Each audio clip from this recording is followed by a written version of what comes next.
Use common household items to clean a shower quickly and effectively when you need a fast, low-cost solution.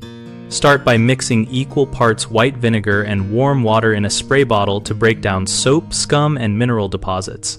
For ceramic tile and glass, spray liberally, let sit for 5 to 10 minutes.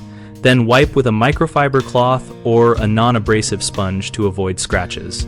For grout and tight corners, use an old toothbrush dipped in baking soda paste, made by stirring baking soda with a little water until it is spreadable. Scrub gently, then rinse with a cup of warm water. For greasy residue or body oils, add a few drops of liquid dish soap to warm water and scrub with a sponge. Dish soap cuts oils better than vinegar alone. For mildew or stubborn mold, saturate the area with straight white vinegar, wait 10 to 15 minutes. Scrub with the toothbrush and rinse thoroughly.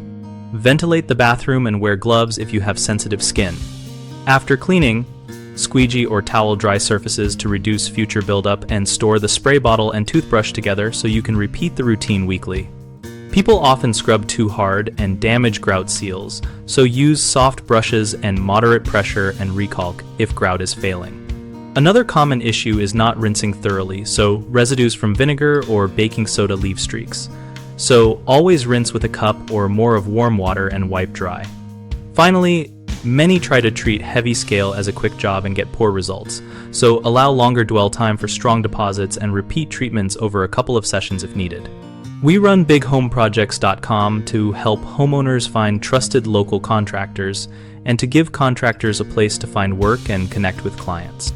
We also host a discussion community where homeowners and contractors share tips, ask questions, and trade real-world solutions.